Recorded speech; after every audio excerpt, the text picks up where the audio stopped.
როგორ ფიქრობთ თქვენ? სახარებაში, ახალ აღთქმაში რამდენი წერილი არის პრობლემური?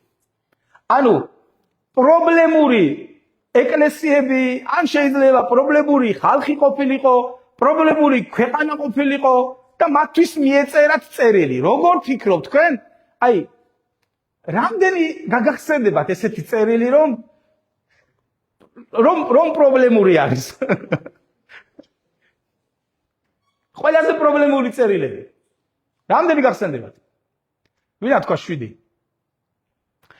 ის 7 წერილი, რომელიც გამოცხადებაში არის, ორ მათგანს არ საყვედურობს.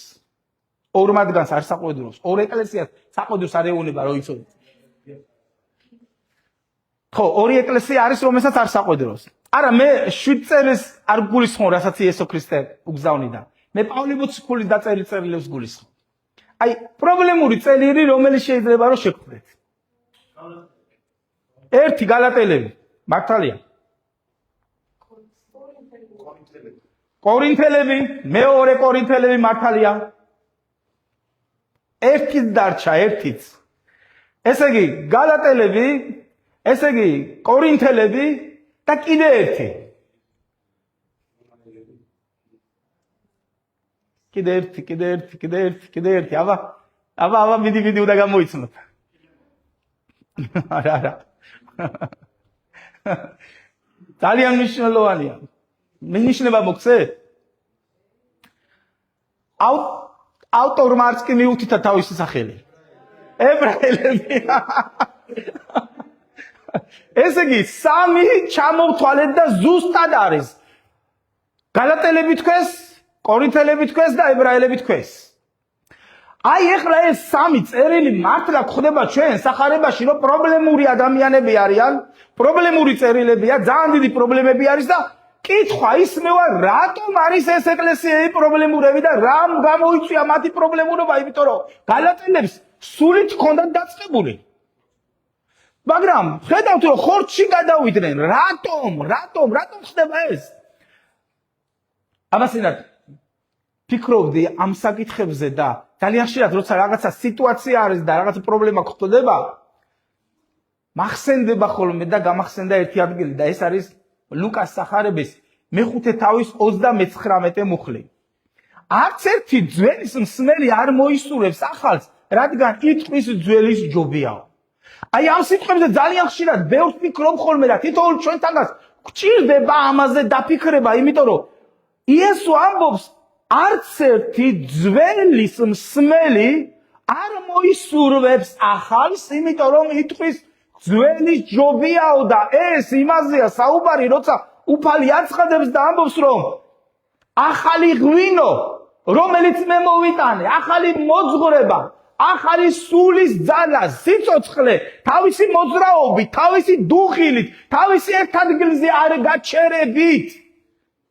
უნდა ჩაისხას ახალ ტიკებში, იმიტომ რომ ახალი ტიკები იძვრის, ახალი ტიკები მოძრაობს, ახალი ტიკები მოქმედებაში არის და უძლებს იმ სულს, რომელიც იღვრება ღმერთისგან და რომელიც იესო ქრისტე მოიტანა. ამიტომ ეუბნება, რომ ძველი ტიკები ამას ვერ უძლებს და ძველ ტიკებში არ უნდა ჩაასხა, იმიტომ რომ ძველი ტიკები გასკდება.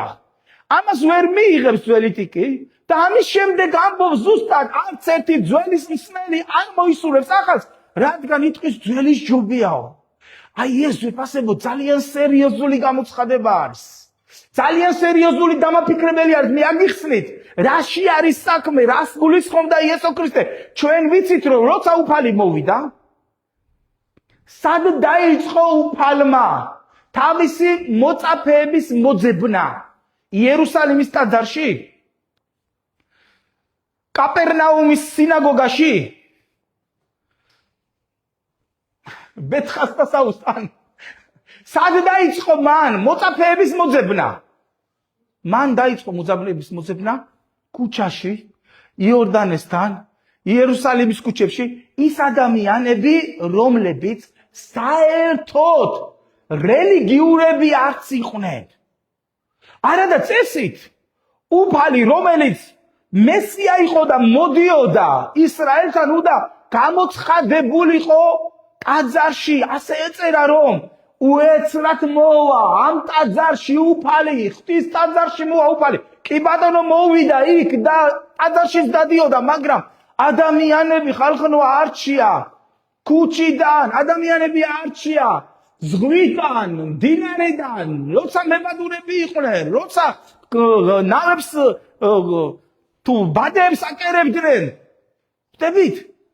რატომ არ მიდის იესო ქრისტე და არ არჩევს ფარისეველთაგან, სინედრიონთაგან, მღვდელმთავართაგან, რატომ არ არჩევს თავის მოწაფეებს? იმიტომ რომ ძველი ტიკები იყო ის.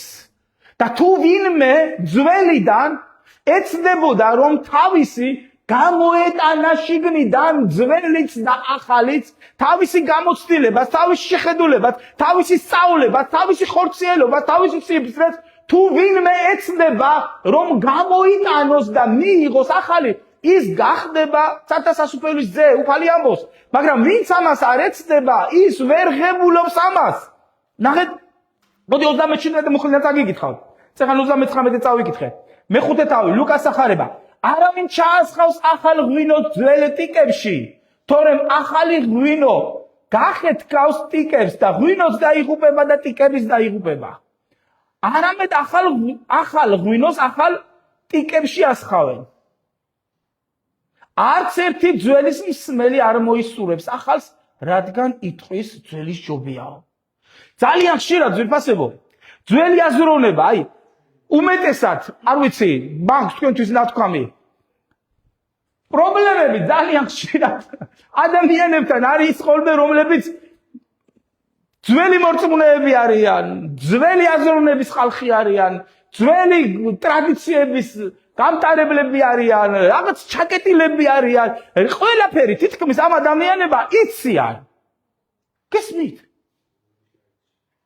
ყველაფერი გონიან რომ იციან. იცი რატო? ყველა საკითხზე აქვს პასუხი აბსოლუტურად. ყველა სიტუაციაზე აქვს რაღაცა ბიბლიიდან, თავისი გამოცხადებით, ასევე თავისი ცხოვრებით. როგორი ძნელია ხოლმე ასეთ ადამიანებთან ურთიერთობა. უხსნი ადამიანს, რაღაცას არიგებ ადამიანს, რაღაცას მიუთითებ ადამიანს, არ უნდა გაგება. ხდებით? არადა, ნახეთ, რაც ჩვენს ეკლესიას ამ შემთხვევაში თქვენ ციცით რომ გამოარჩევს ახალი ადამიანები მოსულები უფალში, ძალიან მალე გაიზარდნენ ღმერთში, ძალიან მალე ჩადგნენ მსახურებაში, ძალიან მალე მიიღეს ნიჭები, სულიწმირის ნათლობა, მიიღეს მსახურება, მიიღეს გამოცხადება, მიიღეს ცხოვრების ცვლილება, მიიღეს გამარჯვების დამკვიდრება თავის ცხოვრებაში. რატომ? იმიტომ რომ ისინი არიან ახალი ტიკები. გესმით? მაგრამ როცა ადამიანი თავისი ძველი შეხედულებით, თავისი ძველი აზროვნებით ისევ იმ რაღაცაში არის ჩაკეტილი, ვერ ღებულობს იმ ახალს, რაც ღმერთის სულისგან მოდის და ეს პრობლემას ქმნის ხოლმე და ძალიან სერიოზულ პრობლემას. ეხლა დაუბრუნდეთ იმას, რაც წეგან თქვით. რა კითხვაც წეგან დავსვი? რომელი წერილები არის პრობლემური სახარებაში? და იყო პასუხები. გალატელთა, კორინთელთა, ებრაელთა. მოდი დავსვათ ეხლა კითხვა, რატომ შეექმნათ ამ ეკლესიას პრობლემები, როცა მათ პრობლემები არ ქონდათ. როცა მათ ძალიან კარგად დაიწყეს, იმიტომ რომ მოციქულები მიდიოდნენ, ქადაგებდნენ, მსახურობდნენ, ებრაელთა წერილი როგორ შეიძლება პრობლემური გამხდარიყო, როცა ებრაელებში მოხდა იესო ქრისტეს ქადაგებაც, ყდრეთით აღდგომაც, ამაღლებაც, იესო ქრისტემ იქ დადიოდა, როგორ შეიძლებოდა რომ ებრაელებს ქონიყო პრობლემა? ზუსტად ეგ არის პრობლემა, რომ იყვნენ ძველი ტიკები. იყვნენ ძველი მოძღვრების, იყვნენ ძველი აზროვნების, იყვნენ დაიმედებული იმაზე, რომ მათ ყველაფერი იცოდნენ და ზუსტად ამაზე ამბობს სახარება, რომ ვისაც გონია რომ რამე იცის, მან ჯერაც ისი არ იცის, როგორც უნდა იცოდეს. გესმით? ვისაც გონია რომ რამე იცის, არიან ადამიანები, რომლებსაც გონიათ რომ რამე იციან, შეიძლება ბევრი ადამიანი იყოს, ბევრი მორწმუნე იყოს, ბევრი შეხვედრი აკეთებს, არ იცნობ კიდე შეიძლება, მაგრამ გეუბნები თქვენ, სახარება ამბობს, მათ ჯერაც კი არ იციან ისე როგორც უნდა იცოდნენ. ჰალელუია. როცა ადამიანი ყოველთვის ეძიებს ახალს, უნდა სიახლე, ყოველთვის უნდა რომ უფრო მეტი და მეტი მიიღოს ღმერთისაგან. გახსნილი არის ახალი ღვინოსთვის. გახსნილი არის სული წმინდისთვის და როგორც ეგან გითხარით, სული წმინდის მოქმედებას ახლავს. შეიძლება დუღილი, შეიძლება რაღაც ისეთი, რომელიც აი ამ ტიქს გაბერავს, ან გონია რომ უნდა გასკდეს, მაგრამ არა, ტიკი მიყვება ამას. ახლავს ახალ ღვინოს ეს, რატომ ახლავს? იმიტომ რომ სული წმინდის მოქმედება ძალიან სხვადასხვანაირია, ძვირფასებო, ყველა ადგილას, ყველა ქვეყანაში, ყველა დენომინაციაში თუ რომელიმე აქტიურ ეკლესიაში სხვადასხვანაირი არის.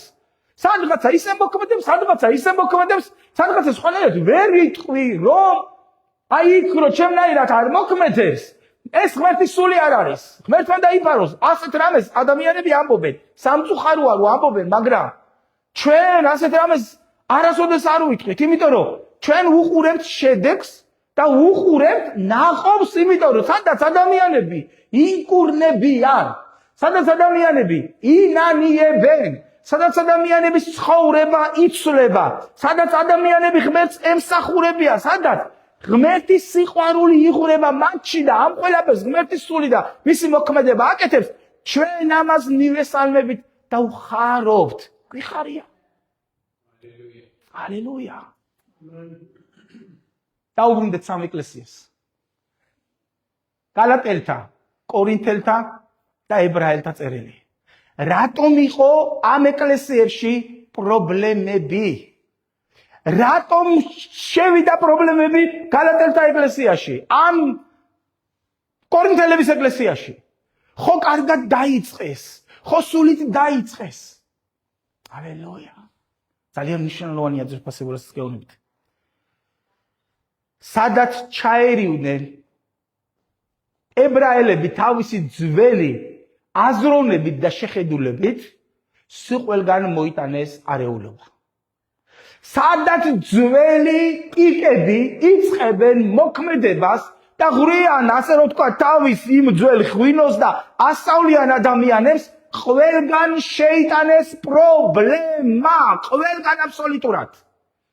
გალატელთა წერილში ჩვენ ხედავთ, რომ ადამიანები, რომლებიც მივიდნენ და ჩავიდნენ პავლე მოციქული ეუბნება, მათო, თქვენი სულები კი არ აინტერესებსო ხალხო, თქვენით რომ დაიკვეხნონო, თქვენზე რომ იუფლონო, აი ეს აინტერესებთო მათო, ეს არ არისო კეთილი მოშურნეობა, როგორ დაგემართათ სულით დაწყებული საქმე ხორცით დაამთავრეთ, როგორ დაიწყეთ წინა დაცვეთა, როგორ მიხვედით ისე ვიქამდე საიდანაც გამოხოდით და ყველა აბსოლუტურად ღმერთმა გაანთავისუფლა ძველი გადმოცემებიდან, ძველი მოძღვრებიდან, თუნდაც წინა დაცვეთიდან, ყველაფრისგან სიცოცხლის სულის ჯულმა გაგვანთავისუფლაო და როგორ დაუბრუნდითო იმას და გალატელთა ეკლესიის მდგომარეობა საკმაოდ მძიმე იყო. მე მაკურებდა ბოლო წერილი, ბოლო მუხლები, როცა პავლე მოციქულმა უთხრა, ამიერიდან აღარავინ აღარ შემაწუხოს, იმიტომ რომ ქრისტეს ჭრილობას ვატარებ ჩემი სხეულით, იმიტომ რომ ვემსახურები ეკლესიებს, იმიტომ რომ საკმარისზე მეტი გავაკეთე თქვენთვის, გაიკეტა კარები, მორჩა, აღარ შემაწუხოთ. ეს იმდენად მიკვდა ხოლმე. როცა ახალი მორწმუნე ვიყავი, ფიქრობდი, ღმერთო, ხო ყველა ადამიანს უნდა უთხრა, უკადაგო, ყველანაირად ღონე დახარჯო, ეცადო, მაინც გადარჩეს, მაინც შეიცვალოს, მაინც გადაწყვეტილება მიიღოს, მაინც მოვიდეს შენთან, მე ხო ყველანაირად უნდა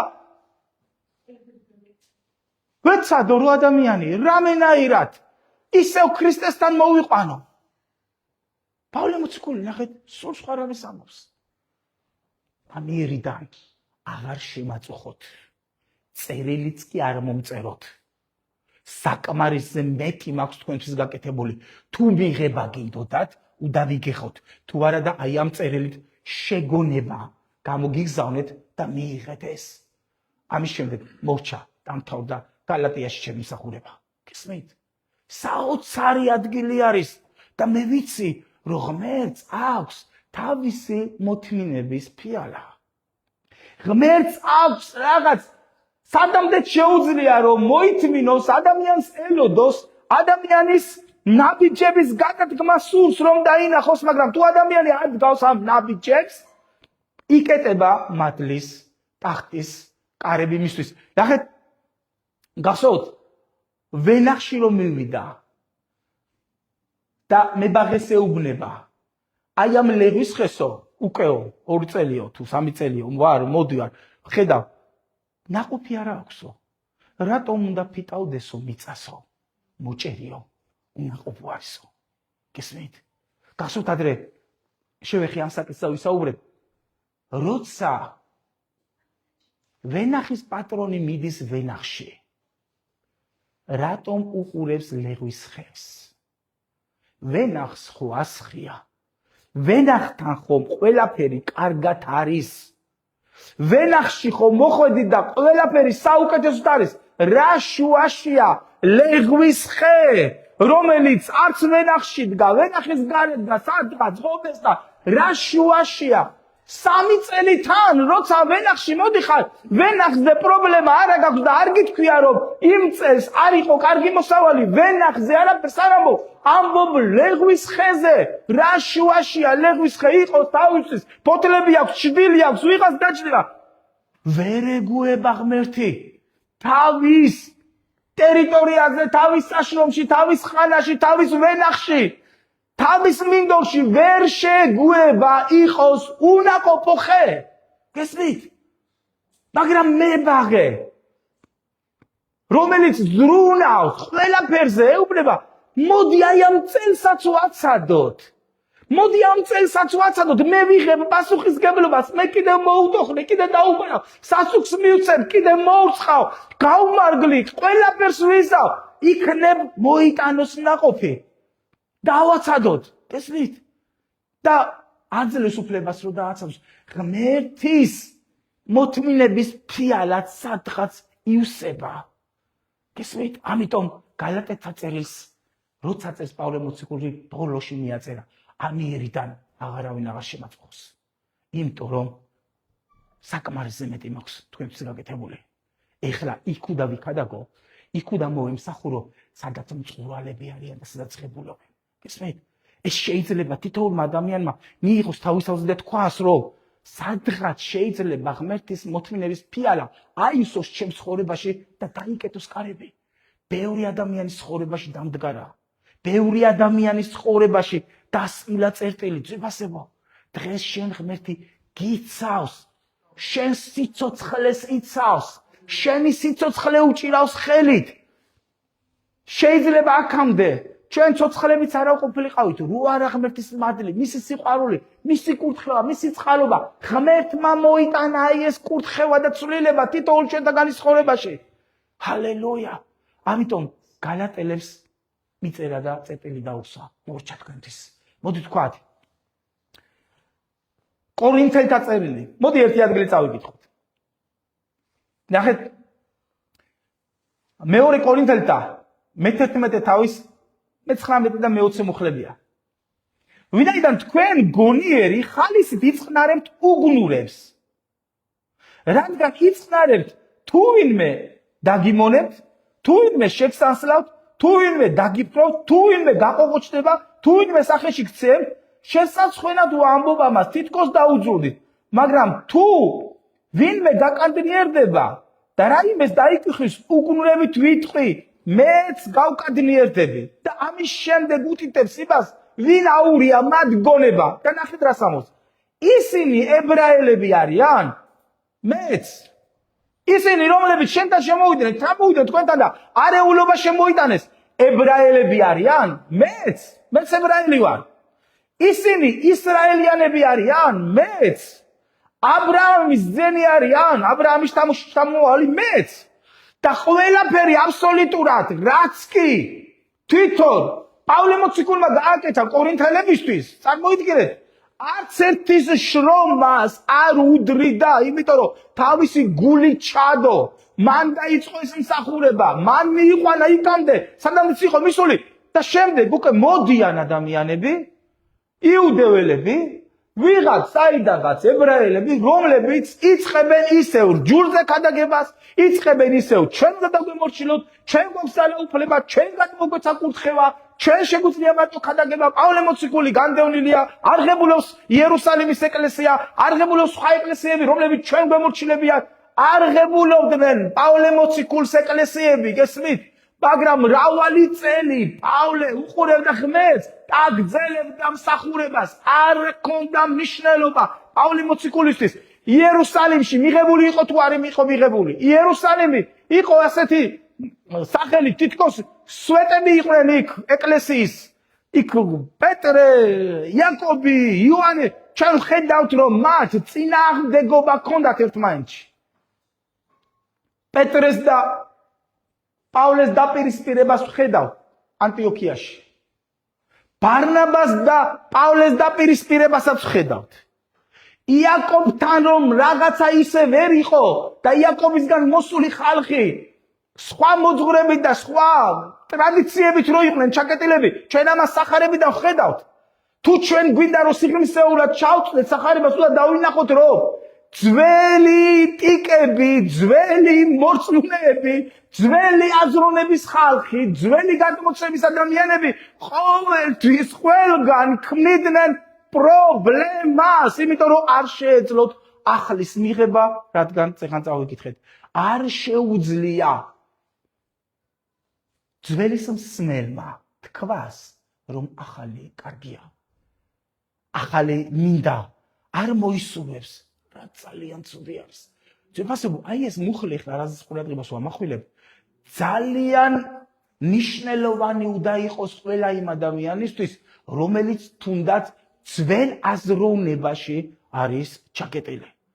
მე ყველანაირად მაქსიმალურად ვცდილობ, მაქსიმალურად რომ სახარების სიტყვა, ჭეშმარიტება, მოძღვრება არ დაირღვეს ჩვენში, არამედ ყველაფერი რაც სახარებისეულია, ისე გავაკეთოთ. ყველაფერი აბსოლუტურად. რაც სახარებისეული არის, რაც ღმერთისგან მოსული არის, რაც წმინდა არის, რაც მართლა ზეციდან მოსული სიტყვა არის, ყველაფერი ეს გავაკეთოთ ჩვენ. რატომ? იმიტომ რომ კურთხევა გაქვს მაშინ, როცა სახარების სიტყვას ემორჩილები. როცა მის სიტყვას მიხვები, მაშინ გაქვს კურთხევა. თუ არ მიხვები, მას კურთხევა არა გაქვს. იმიტომ რომ სახარება ამბობს, იბრძოლებ, მაგრამ უმიზნოდ ვერ მიიღებ ვერაფერს. ესმით? ისინი ებრაელები არიან მეც, ისრაელიანები არიან, ამით ამაყობენ, ამით მოგაჯადოვესო, ამით მოგტაპლეს, ამით შეგცვალეს, ამით დაგიფხრეს, მეც, იუდეველი ვარ, ხორციელი, ჩვეულებრივ, მერე შემდეგ ჩამოყალიბებული აქვს, რამდენს შრომობდა და ბოლოს მივიდა იქამდე რომ ეუბნება ხალხნო, ამით კი არ ვიკვეხნით, თქვენ მაიძულეთ, მივდივარ გამოცხადებებთან, მივდივარ უფალთან და ატაცებულიც კი ვიყავი მე-13-მდე. ისეთი გამოცხადებები მომცა ღმერთმა, რომელიც კაცის შვილს არ გასხადებია და არც არავის გაუცხადებდა უფალი, იმიტომ რომ მითხრა, არავის არ უთხრა, რაც აქ მოისმინეო. გესმით? არავის არ უთხრა. არავის არ უთხრა. ადამიანებს დაფარული აქვთ ის, რაც მე მოვისმინე. აი ასეთი კაცით დავიკეხნიო. ალბათ ყველას დააინტერესებდა, რა მოისმინა მე-13-ზე ღმერთთან, პავლემ, რა მოისმინა? საიდუმლოა. უფალმა უთხრა, დაკეტილია, არ უთხრა არავის. ჩაიკეტა, ყველასთვის აბსოლუტურად. მოდი გადავიდეთ ებრაელებზე და ებრაელთა წერილზე. რა იყო პრობლემა? რომ ამ ადამიანებმა არ მიიღეს უფალი, არ გადადგეს ნაბიჯები, არ შეიცვალა მათი ცხოვრება. რაღაცა იყო, რაღაცა მნიშვნელოვანი იყო მათ ცხოვრებაში. ებრაელთა მე-6 თავი ამბობს, დროის მიხედვითო თუ ვიმსჯელებთო, თქვენ ახლა მასწავლებლები უნდა იყოთო, მაგრამო თქვენ კიდევ ეხლა გჭირდებათო ქრისტეს სიტყვის საწყისები გჭირდებათო, კიდე გჭირდებათო ის რძე, რომელიც მართლა ახალ მოსულს სჭირდება 800-ს. მაგრამ დროის მიხედვითო თქვენ ეხლა მასწავლებლები უნდა ყოფილიყავითო. რა იყო პრობლემა, სერიოზული პრობლემა ებრაელების? აბა ვინ იტყვის? რა იყო ებრაელების პრობლემა? რატომ არ ღებულობდნენ იესო ქრისტეს? რატომ არ ღებულობდნენ სწორ მოძღვრებას? რატომ არ ღებულობდნენ ახალ ღვინოს? კი ბატონო, ჯულში ჩარჩენა. მოსმენილი სიტყვა არ შეეწყა მათ წმენას. ურჩები იყვნენ. სამი რაღაც მინდა გამოვყო. ნახეთ. პირველი ისინი რტვინავდნენ. გულები გაიქვავეს. რტვინვა, გულების გაქვავება და ერთი არის კიდევ ესეთი ტერმინი ხაზგასმით უფალი რაზეც ყურადღებას უთითებს.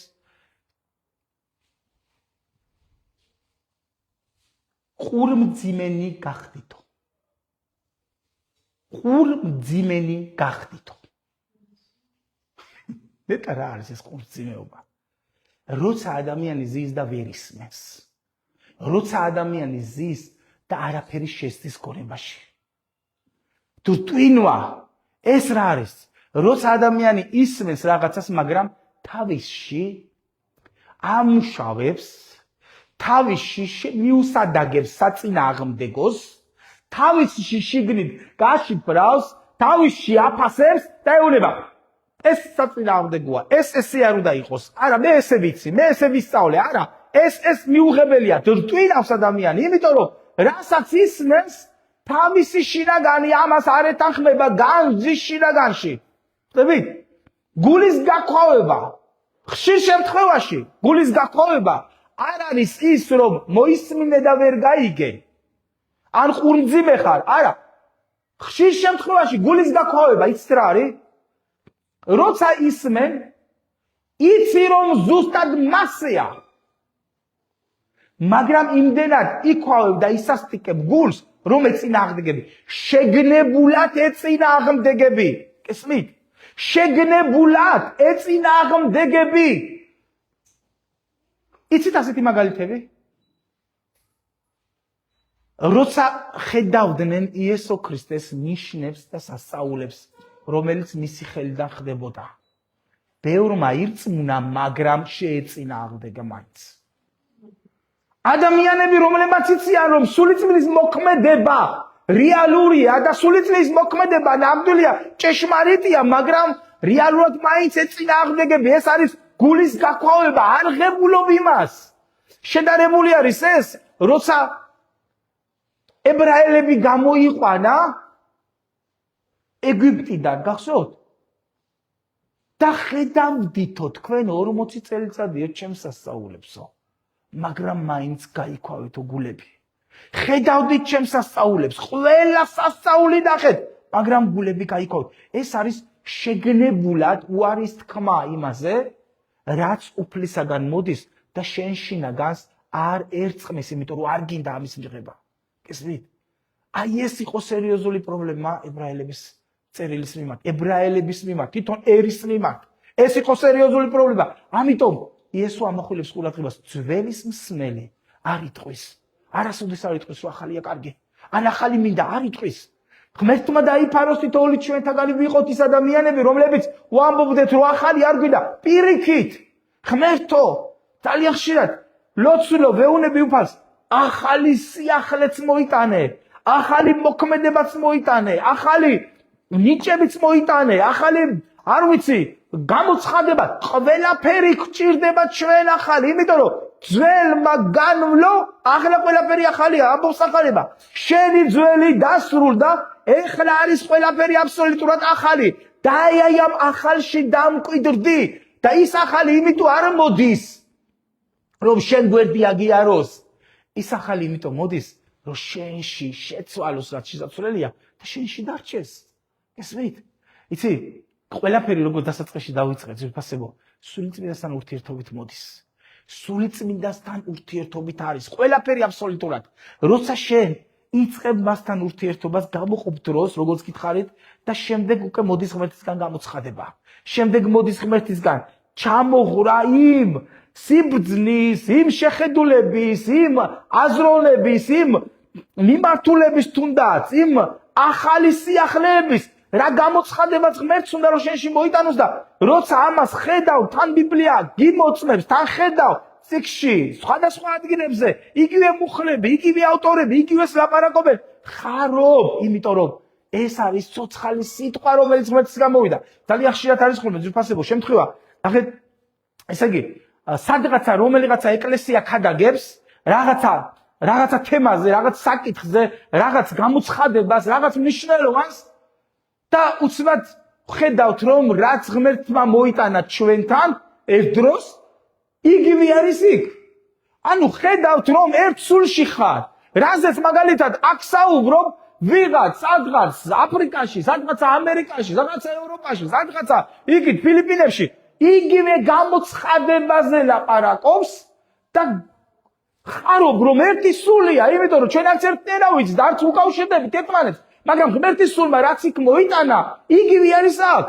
ან სადღაც რაღაცას უსმენ, ვიღაცა რაღაცა აზრს საუბრობს, ვიღაცა თავის ასე რომ ვთქვათ გამოცხადებას ან ვითარებს რაღაცა სიახლეზე ლაპარაკობს და უცბად იცი შენ რომ ეს ჩვენ გვისაუბრია უკვე. ეს ჩემში უკვე გამოცხადებული არის, ეს უკვე ღმერთმა მე გამიცხადა. ეს იმას ნიშნავს, რომ ახალი ტიკი ხარ. და ის სიახლე, რომელიც ზევიდან მოდის, შენში შემოდის. და თუ ძველი ხარ, აღარაფერი აღარ შემოა შენში, იმიტომ რომ ისედაც საკმარისი გაქვს. ისედაც საკმარისზე მეტი გაქვს, შეიძლება ღვინობიდან ძმრობაშიც გადახვიდე და შენთვისაც შემაწუხებელი იყო და სხვას შეაწუხო შენი სულით. იმიტომ რომ ძმარი მაინც და მაინც კარგი დასაყრდნოსი არ არის. როცა ხარ ახალი, ღებულობ და ღებულობ. მოდის და მოდის, გინდა და გინდა და მადლობა უფალს რომ ეს სიახლე ღმერთის სულმა თითოეულ ჩვენთანგანში ჩაღვარა და მოიტანა. ჰალელუია. ებრაელთა წერილი, ებრაელთა პრობლემა ის იყო რომ ისევ იმას იყვნენ მიწებებული, რასაც მიჩვეულები იყვნენ. ძველის ჯობია, მიჩვეული ხარ. ასე ესე უფრო კარგი არის. ესე უკვე შეჩვეულია, ეს უკვე ვიცი, ეს უკვე ნაცნობია.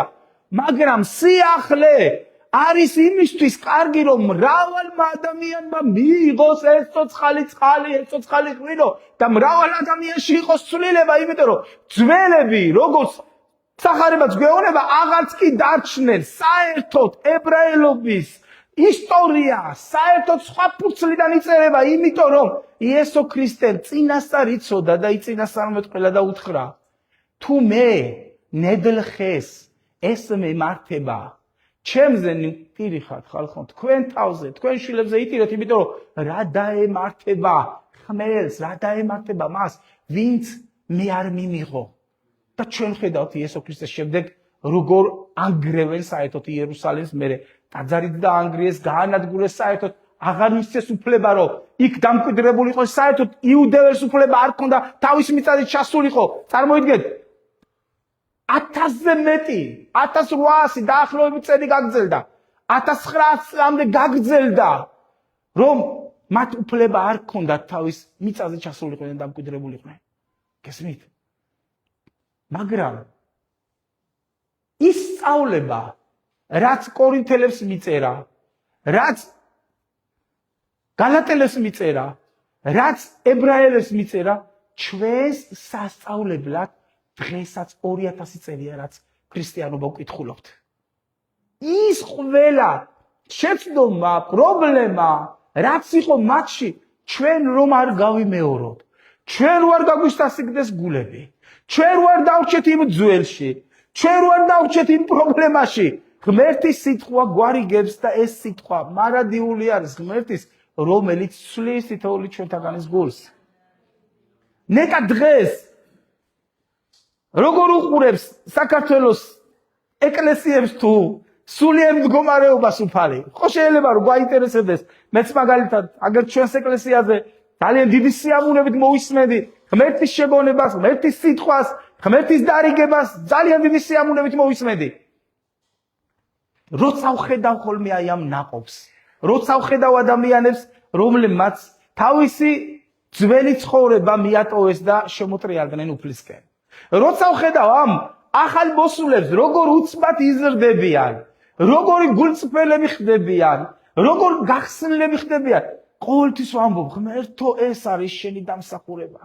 ძვირფასებო, თუ რამეს უფალი აკეთებს ჩვენში, ჩვენს ცხოვრებაში, ეს იმიტომ, რომ ძველი რელიგიური გონება არა გვაქვს და მზადა ვართ ყოველთვის სიახლის მისაღებად. და ყოველთვის ეს სიახლეც სახარების სინათლეში უნდა ჩდებოდეს. ყველაფერი ის, რაც სახარებამ დააბალანსა, ყველაფერი ის, რაც სახარებამ დაგვანახა, როცა შენი სწავლებაც, მოძღვრებაც, მოქმედებაც, სულიწმიდის მოქმედებაც, ადამიანების მიწხრაც, ადამიანების მოქმედებაც, სახარებისეულია და აი აქ ყველაფერი, რაც კი ღმერთმა გითხრა, ზუსტად ისე ჯდება, იცი შენ რომელ რელსებზე დგახარ, იმიტომ რომ თან ხედავ, რომ კურთხევა, წარმატება შენ ცხოვრებაში, ეკლესიის ცხოვრებაში არის და უხდება. მადლობა ღმერთს ამ ყველაფრისთვის. ადამიანები ემატებიან ეკლესიას, დაკარგულები მოდიან უფალთან. ადამიანები, რომლებიც ურთიერთობაში არიან, ჯგუფებში ერთვებიან, იცით რომ მეც მაქვს ურთიერთობა, ჩართვები სხვადასხვა ეკლესიებში, ჩვენს ეკლესიებს გულისხმობ, რა თქმა უნდა. ადამიანები, რომლებიც თავის ცხოვრებიდან ამოწმებენ, თავიანთ ცვლილებასაც ამოწმებენ, მე მათში ვხედავ ზუსტად იმას, რაზეც დასაწყისში საუბრობდი. შიგნით ტოლვა ღმერთისადმი. მაინც ადამიანებმა არ მიატოვეს აი ეს სიყვარული ღმერთის. მაინც შინაგანად ყველანაირად ეცადნენ, რომ ღმერთო, შენი ადგილი ჩემს გულში ყოველთვის იქნება. მიუხედავად იმისა, რომ შეიძლება ახლა მე უფალთან არა ვარ, მაინც უფალო, შენი ადგილი ჩემს შინაგანში ყოველთვის არის. და ასეთი ადამიანები უფალმა შეიცხალა. ასეთი ადამიანები თვითონვე გვეძებენ, თვითონ მოგძებნეთ, თვითონ მოვითნენ, თვითონ გამოთქვეს სურვილები. მე როცა მესმის, რომ ადამიანი ვისღაცას ჩვენთან უნდა, ყოველთვის ვეძებ შინაგანად მოწმობას, რომ ეს ღმერთმა დაამოწმოს, რომ ის ჩვენიანია, ჩვენთვის არის და ღმერთს აყავს გამოყოფილი რეალურად ჩვენთვის, გამონთავისუფლებული. ამას ვეძებ ხოლმე შინაგანად მოწმობას. იმიტომ რომ ადამიანები, რომლებიც ძალიან ხშირად თვითონაც ვერ გარკვეულან და არც იციან, სად უნდა იყვნენ, როგორ უნდა იყვნენ, სად უნდა ემსახურონ, მტკიცეები არ არიან, მერყევები არ არიან. ასეთ ადამიანებს უჭირთ მერყევი ადამიანი, არამდგრადი ადამიანი ყველა საქმეშიო მერყევი არის, არამდგრადი არის ყველა საქმეში. აბსოლუტურად იმერყევებს ვერც ერთ საქმეს ვერ გააკეთებს, იმიტომ რომ მტკიცე არ ახარ. პავლე მოციქულმა უთხრა ტიმოთეს, იციო შენო ვინც გირწმუნიაო. იციო შენო ვისგანაც გირწმუნიაო და ვინც ირწმუნეო, ესეც იციო. ამიტომ იყავი მტკიცე, ზეგავლენა არ მოახდინოს არავინ შენზე, არც იუდეველობამ, არც ებრაელობამ, არც წარმართობამ, არავინ. მიყევი საღმოძღვრებას, ჩაეჭიდეო საღმოძღვრებასო, პირდაპირ ეუნება ხელს, ჩაჭიდე ხელი, საწმოძღვრებას, მიყევი ბოლომდე. ამიტომ შენს თავსაც იხსნიო და შენს მსმენელსაცო. წინაზე გავამახვილეთ რაღაც დონეზე ამაზე ყურადღება. წარმოიდგინე, შენს თავსაც იხსნი და შენს მსმენელსაც. ამხელა მნიშვნელოვანია მსახური, მნიშვნელოვანია რომელ რელსზე დგა, რომელ გზას მიყვება. გადარჩენილი არის თუ არა თვითონ, რომ სხვაებიც აი ამ გზას გაყვნენ და გადარჩნენ.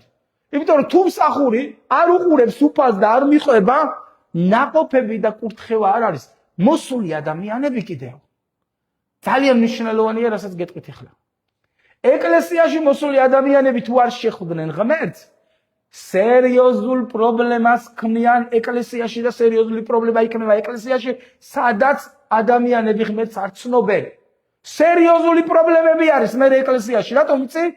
ადამიანის იმედი უჩნდება, ადამიანები ადამიანებზე დებენ იმედს, ადამიანებს გონიათ, რომ მათ მსახური ან თანამსახური ან კიდე გვერდზე ჯდომით მორწმუნე ისინი დაეხმარებიან, ისინი შეუმსუბუქებენ, ისინი შეერწევიან და სინამდვილეში თუ არ გააცანი ღმერთი ადამიანს, ვიზეც იმედი უნდა დადოს და ვიზეც წერია რომ ის ზრუნავს ჩვენზე, მაშინ ის ადამიანი არის აი ამ გარემოცვაში, რომ ღმერთს ვერ შეხვდა, ადამიანებს უყურებს, სიტუაცია არ შეიცვალა, დამძიმდა უფრო მისი მდგომარეობა და გამოსავალი ვერც ეკლესიაში ვერ ნახავ, მაგრამ შენ რაღაცას უმტკიცებ რომ ყველაფერი კარგად იქნება, ღმერთი ესეთია, ღმერთი ისეთია, მაგრამ თვითონ ვერ გაიცნო ღმერთი, ვერ შეხვდა ღმერთს.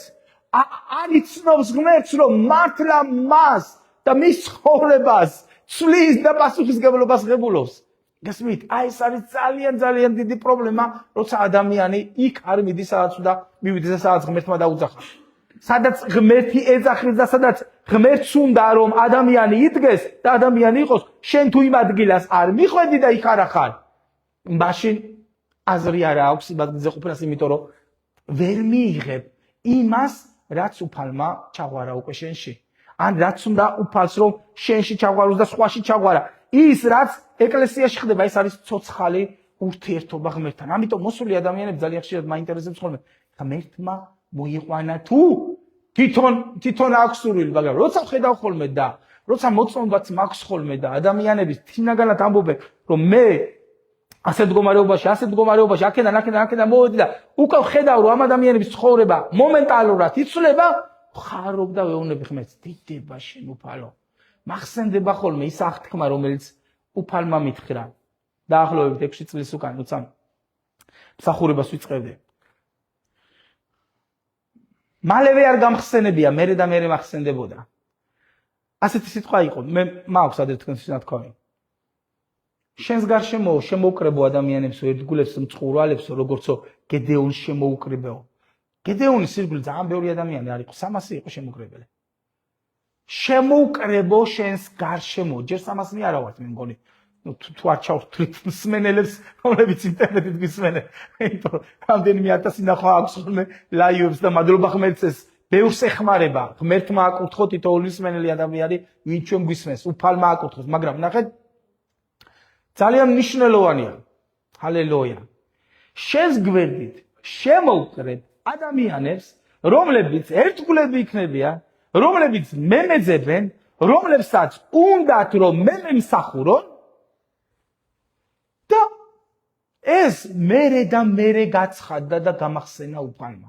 იმიტომ რომ თავიდან რომ მსახურება დავიწყეთ, ალბათ ბევრმა თქვენთაგანმა იცით, 12 ადამიანი ვიყავით დაახლოებით ჩემი ოჯახის გარდა და იქიდან შეიძლება ნახევარზე მეტი აღარც იყოს ჩვენთან. 12 ადამიანი დაახლოებით მერე ამ ადამიანების მიმართ რაც მოხდა, თვითონაც კარგად იციან და თქვენც კარგად იცით, მაგრამ დღეს რომ უყურებ და ხედავ ადამიანებს, მოსულებს, სხვადასხვა ადგილიდან, მდგომარეობიდან, სიტუაციიდან, დღეს რომ ამას უყურებ, ხარობს ჩემი გული. იმიტომ რომ ღმერთმა დაახლოებით მეორე წელს გამახსენა და მითხრა, როცა უკვე სხვადასხვა მსახურებები დავიწყეთ, უკვე ადამიანებმა ახლებმა დაიწყეს სიარული მოსვლა. გახსოვს რა გითხარი? შენს გარშემო შემოუკრებ ერთგულ ადამიანებს, წყურვალ ადამიანებს, როგორც გედეონს შემოუკრებე საქმის გამკეთებელ ადამიანებს. იმის შემდეგ ყოველთვის მაინტერესებს მოსული ადამიანი ეკლესიაში. ან ჩვენს ეკლესიებში მოსული ადამიანები. ისინი არიან, რომელიც ღმერთმა თქვა, თუ ისე ყველგან მავალი მოხეტიალესავით რო დადიან. რომლები არიან? ისინი არიან, რომლებიც მართლა ღმერთს მიუძღვნიან თავს და უერთგულებენ. თუ ისეთი ადამიანები, რომელიც დღეს აქ არის და მეორე კვირას სხვაგან და მესამე კვირას კიდე სხვაგან. არა, როცა ვხედავ ხოლმე ასეთ ადამიანებს ზუსტად, რომლებიც მართლა მოშოვნეები, მიძღვნილები არიან, ხარობ და თან ისე მიკვირს ხოლმე, ღმერთო, ეს ყველაფერი ხო შენი დამსახურებაა. ჩვენ ადამიანურად შემოვკრიბოთ ადამიანები. ჩვენ ადამიანურად ადამიანებს რამე ვაიძულოთ, სიყვარული ვაიძულოთ, ერთობა ვაიძულოთ, შემოკრება ვაიძულოთ, ურთიერთობა ვაიძულოთ, ზრუნვა ვაიძულოთ. არ გამოვა ადამიანურად ეს არ გამოდის, როგორც არ უნდა. მაშინ უნდა დაგავალოს ადამიანმა, მაშინ უნდა ჩამოგიწეროს მაშინ უნდა გითხრას, რომ აი ეს ზუსტად ასე უნდა გააკეთო და შენც აკეთებ იმას, გინდათ სიკეთე იყოს, გინდათ ადამიანის მონახულება იყოს, გინდათ ადამიანის დახმარება იყოს, განმოქმედება იყოს, ადამიანთან მისვლა და ქადაგება იყოს, როცა შენ დავალებული გაქვს, რომ ასე უნდა გააკეთო, ეს არის ადამიანისგან დავალებული, ადამიანურად დავალებული და ადამიანებისთვისვე არის. ზეცასთან კავშირი არ აქვს, მაგრამ როცა შენ დავალებული კი არა გაქვს, მოწოდება გაქვს, რომ უნდა ემსახურო მას და არა ადამიანს და არა ვინმეს ან პასტორს ამსახურს, არა შენ ემსახურები შენს უფალს, მოწოდება გაქვს, რომ ეს ღმერთისთვის არის მოსაწონი, ღმერთისთვის არის საამო, ღმერთისთვის არის, იმიტომ რომ მან მოგიწოდა, მან მოგანდო, ნდობა გამოგიცხადა, გითხრა, დაგპატიჟა, როცა ამას აცნობიერებ, აღარ ხარ ძველი ტიკი, ხარ ახალი ტიკი, რომელიც ახალ ზღებულობ არა იმას, რაც ადამიანებმა მიიღეს, დაადგინეს თუ სისტემით შეიმუშავეს, არამედ იმას, რაც სულისგან მიიღედა, თუ შენი მსახურების და შენი ეკლესიის წევრები სულიერები არიან, არ ჩაქვსვამენ ჩარჩოში და არ გეტყვიან, მოიცა ჯერ, მონათლული წალა ხარ, მოიცა ჯერ,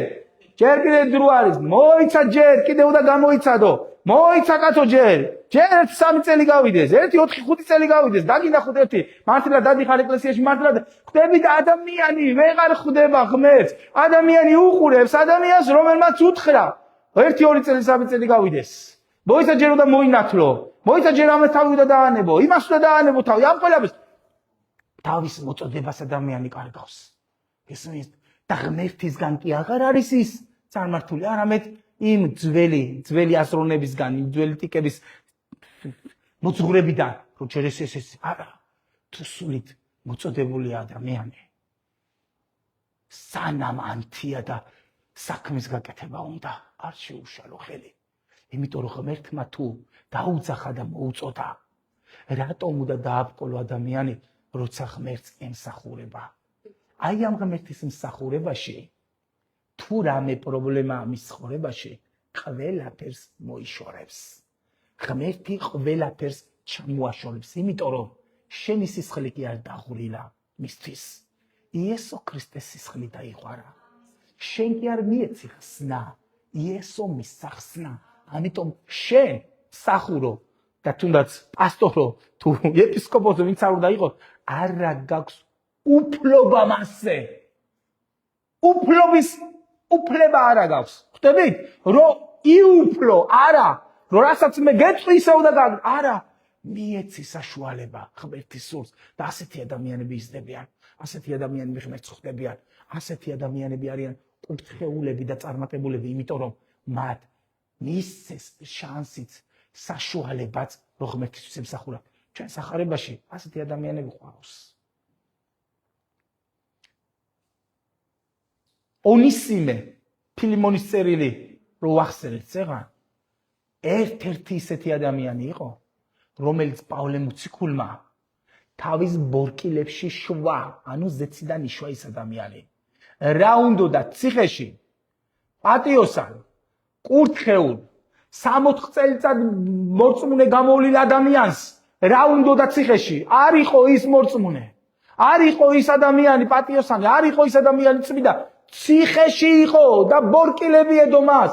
მაგრამ პავლე მოციქულთან რომ მოხდა, სიცოცხლე მიიღო და გააგზავნა თავის ბატონთან და უთხრა, როგორც ჩემი გული ისე მიიღე, როგორც ჩვენი ძმა ისე არა მონა, არამედ როგორც თავისუფალი გიბრუნებ მას, ძვირფას ძმად. გესმით? აბა მისთვის ეთქვა, ჯერ შენ ახალგაზრდა ბიჭო, ის რაღაცეები რაც მოსაშორებელი გაქვს მოიშორე. ჯერ ყველაფერი ჩამოიშორე, ჯერ ყველაფერი უკან დატოვე და მერე 3 წელი და 5 წელი რო გავა, მერე ღმერთმა იცის კიდე რა იქნება. ან 1-25 წელი რო გავა შეიძლება მერე. არა, მომენტალურად ხდება ადამიანის ცვლილება.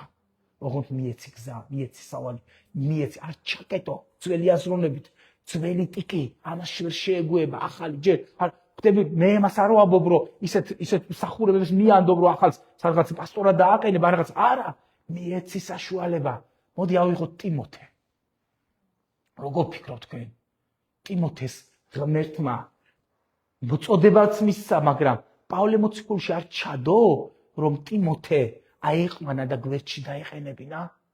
კაცი, რომელიც ეპისკოპოსებს აკურთხებდა და ეკლესიებს აარსებდა, კაცი, რომელიც შემდეგ პავლე მოციქულის ერთგული თანამსახური გახდა.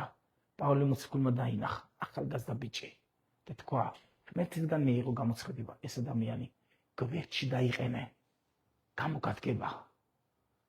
შენს გზას გააგრძელებს, ის იქნება ბოლომდე შენთან ერთგული იქნება შენი.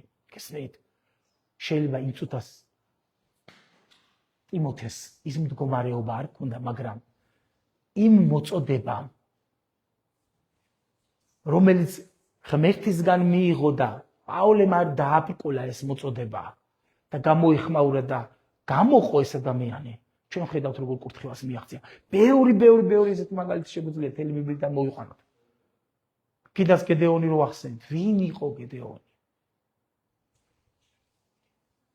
რომელი წარმატებული ან კურთხეული ან დავითივით ღმერთის მადიდებელი და მგალობელი იყო? არა. შარა.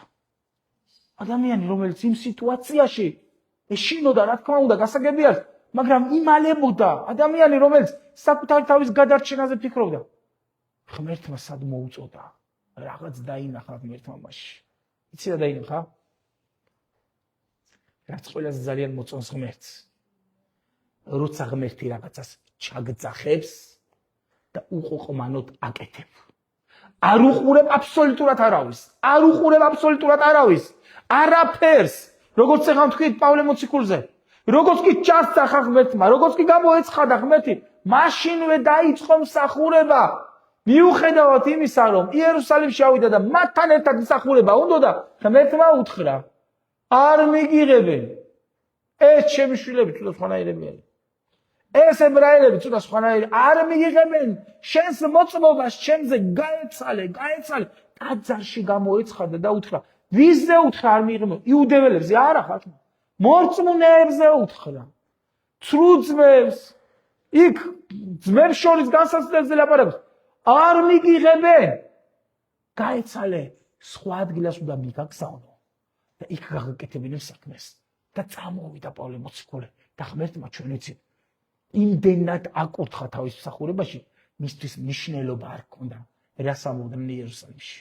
იმიტომ რომ ხედავდა, რომ ის, ვინც იერუსალიმში პეტრესთან ერთად იხრწოდა სულიწმიდა, მასთანაც იხრწოდა წარმართებში.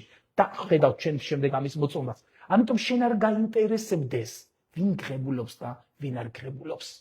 შენ ხარობდე იმით, რასაც ღმერთი აკეთებს შენ ცხოვრებაში. რასაც ღმერთი აკეთებს ეკლესიის ცხოვრებაში. რასაც ღმერთმა უკვე წერტილი დაუსვა შენ წარსულში. რაც უკვე ღმერთმა აღასრულა. შენ იყავი ორიენტირებული აქეთ და იყავი ბედნიერი, რომ არ იყურო უკან. არ გაინტერესებდეს ვინ. პავლე მოციქული შეიძლება იერუსალიმში აღიარებული არ იყო, მაგრამ თელს აზიაში პავლე მოციქულს ძალიან ძლიერი სახელი და გავლენა ჰქონდა. წარმოიდგინეთ, ყველა ქალაქში, სადაც კი მსახურებები დაიწყო, მეგობრები, ხელისუფლების წევრები იყვნენ მისი. წარმოიდგინეთ, ეს კაცი იყო ღმერთისგან გამორჩეული იმდენად, რომ მის გამო მიწასაც კი აზანზარებდა ღმერთი და თვითონ მოდიოდნენ მისი შემპყრობლები და ბოდიშის მოხდით ეუბნებოდნენ, წავწამდით, სადაც გენებოთ თქვენს გზაზე, როგორ გაუბედეთ და შეგიფყარით. გესმით? რატომ? როგორც კი ჩასახებდა ღმერთი რაღაცას. პავლე მოციქული იმ წუთას ეკეთებდა. იყავი ისეთი, როგორც ახალ ღვინოს და ახალ ტიქს შეეფერება, რასაც ჩაგასხავს ღმერთი, ჩაგძახებს იმის გამკეთებელი, იმის აღსრულებელი. ალელუია. და ნახავ, ყოველთვის კურთხევა იქნება შენ გზაზე და არ იქნები იმ ძველი ტიკივით, რომელსაც აზროვნება აქვს ჩაკეტილი. ალელუია. მზად ვართ, რომ ასეთი უფლისწინასი წამოდგეთ და თხოვოთ ღმერთს. ღმერთო, ახალი, მოდი წამოდგეთ. ახალი ღვინო გვინდა. ახალი უფალო ღმერთო, სული, ახალი გამოცხადება, ახალი უფალო ღმერთო ტიკები, თითოეული ადამიანი, როცა